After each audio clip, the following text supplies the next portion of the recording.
నమస్తే, జై Shriram. Welcome to my channel. నేను మీ సుధీష్ రెడ్డి.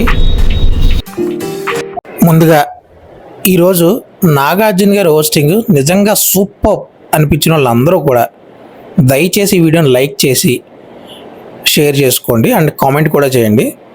అండ్ నాకైతే ఇది కదా కావాల్సింది.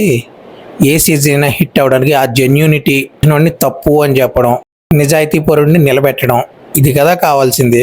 నిజాయితీ పరుడికి సపోర్ట్గా ఉండాలి, తప్పు చేసిన ఇలాగే నిలదీయాలి విత్ సాక్ష్యాలతో పాటు. అయినా ఇప్పుడు దొంగని ఒప్పుకోడు కదా, అది వేరే విషయం. కానీ హోస్ట్ చేయాల్సిన పని నాగార్జున గారు అయితే మాత్రం పర్ఫెక్ట్గా 100% నీతి నిజాయితీతో నెరవేర్చారు అని నాకైతే అనిపించింది. ఇదే కనుక సీజన్ 8లో ఉండుంటే ఆ రిజల్ట్ కూడా వేరేలా ఉండేది. బట్ ఎనీహౌ ఇప్పటికైనా వాళ్ళ తప్పుల నుంచి నేర్చుకొని బిగ్ బాస్ టీం నాగార్జున గారికి సరైన ఇన్ఫర్మేషన్ అందిస్తూ సరిగ్గానే గైడ్ చేస్తున్నారు అనుకుందాం. ఈసారి అయినా పార్షియాలిటీ లేకుండా సీజన్ని ఇలాగే సక్సెస్ఫుల్గా ముందుకు కొనసాగిస్తారేమో చూద్దాం.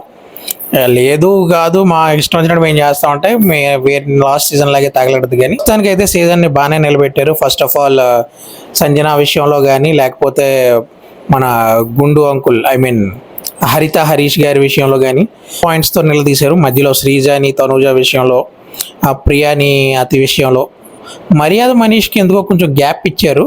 మరి నాకు రేపు ఏమన్నా తెలుస్తారేమో చూద్దాం. ఈరోజు ఫస్ట్ ఆఫ్ ఆల్ ఎపిసోడ్లో ఏం జరిగిందో చూపించారు. అందరూ సంజన గారికి వ్యతిరేకంగా అయ్యారు. ఆ థమ్సప్ల గురించి నేను ఇస్తాను, థమ్సప్లు ఇవ్వలేదు, ఇదో కొత్త రూల్స్ చెప్తుంది, ఇద్దరికి ఇస్తాను, ఆ ఇద్దరు మిగతా వాళ్ళకి పంచవచ్చు అంటే మీరు ఎలాగైనా చేయండి, నా మీదకి మాత్రం నింద రాకూడదు అన్నట్టు మాట్లాడుతుంటే వీళ్ళందరూ ఇందాక రాముకి ఏదో టీ ఇచ్చారంట, అలాగే ఫ్లోరాని మాత్రం చాలా వ్యతిరేకంగా చూస్తుంది. అదైతే ఇక్కడ అర్థమైంది. ఆ విషయమే ఫస్ట్ నాగార్జున గారు అడ్రస్ చేశారు ఇందాక వెళ్ళగానే. ఆ అమ్మాయి ఏం తప్పు చేసింది, ఆ అమ్మాయి నీకు పని మనిషి కాదు కదా, అండ్ ఈ అమ్మాయిని కూడా వల్గర్ వర్డ్స్ కానీ అతిగాని చెయ్యొద్దు అని చెప్పారు. అదే ఇద్దరికి సమాంతరంగానే తప్పు ఒప్పులు చెప్పి పంపించారు నాగార్జున గారు. బాగానే అనిపించింది. అండ్ సంజనాకి కొంచెం గట్టిగానే చెప్పారు. అలాగే ఈ అమ్మాయికి కూడా మరీ అతి చేయొద్దు అన్నట్టు కొంచెం నీట్గానే చెప్పి తప్పులు నేర్చి పంపించారు. తర్వాత తనూజాని, శ్రీజాని, ప్రియాని, ఎవరన్నా కళ్యాణ్ని నుంచోబెట్టి ఆవిడ ఏం తప్పు చేసింది, మీకు వండి పెట్టడమే తప్ప అని బంగాళాదుంప కూరకి కుర్మాకి ఉన్న డిఫరెన్స్ ఏంటి అనే దాన్ని క్లియర్ కట్గా ఎవరిది తప్పు ఎవరిది ఒప్పు అనేది క్లియర్ డిఫరెన్స్ చూపించి వాళ్ళకి అర్థమయ్యేలా చెప్పి ఇలాంటి తప్పులు ఇంకెప్పుడు చేయకండి అని చెప్పారు.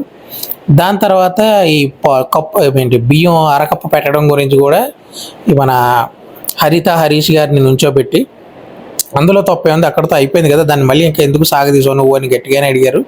అండ్ ఆయన అన్న మాటల గురించి కూడా అడగాల్సింది. బట్ ఇప్పటికే ఆయన్ని చాలా పాయింట్లో కార్నర్ చేశారు కాబట్టి ఇంకెందుకు ఆయన వదిలేసినట్టున్నారు నాగార్జున గారు. అయినా ఈయనకి ఎంత చెప్పినా ఉపయోగం లేదు. ఎందుకంటే ఆయన తప్పులు ఒక్కొక్కటి చెప్తున్నా కూడా నేను తప్పు చేయలేదు అని గట్టిగానే నిలబడ్డాడు.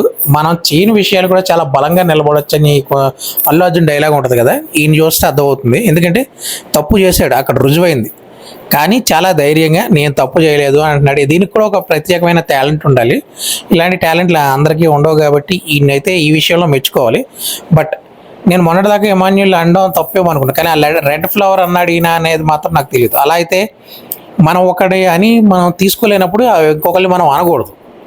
అది అదే నిన్న ప్రియా విషయంలో నేను చెప్పాను కదా, నేను చేసేటప్పుడు వేరే వాళ్ళు చేస్తే రాంగ్ అన్నట్టు. ఈయన అదే పద్ధతిలో అదే ధోరణిలో ఉన్నాడు. ప్రతి పాయింట్లో కూడా మొన్న ఇమాన్యుల్ అన్నదానికి ఈయన చెప్తున్న దానికి సంబంధం లేదు. ఏంటంటే ఇమాన్యుల్ అన్నాడంటే ఆడవాళ్ళతో అయితేనే మా గొడవ పడతాడు, మాతో గొడవ పడలేవని ఏదో అన్నాడు. కానీ అది కూడా కాంటెక్స్ట్.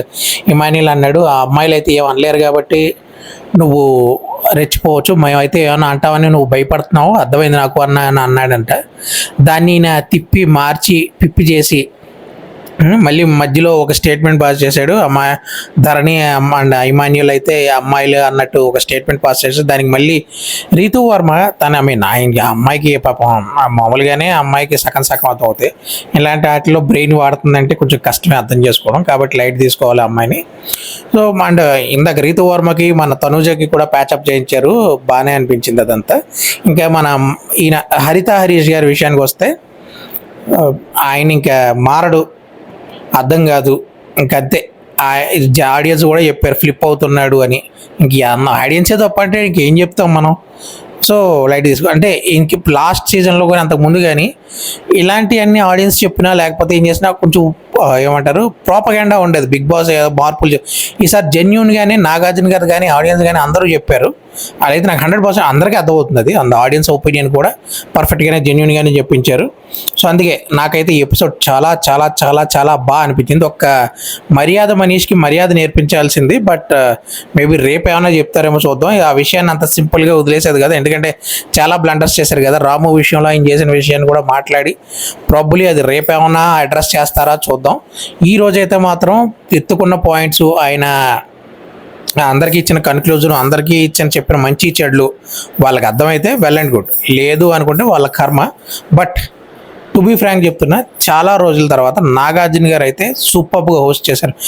లాస్ట్ సీజన్లో చేసిన మిస్టేక్స్ ఈ సీజన్లో బిగ్ బాస్ టీమ్ రిపీట్ చేయలేదు, నాగార్జున గారిని రిపీట్ చేయనివ్వలేదు. కాబట్టి ఈ ఎపిసోడ్ అయితే బ్లాక్ బస్టర్ అని నేను చెప్తా. అందరి బాక్సులు బద్దలు కొట్టేశారు.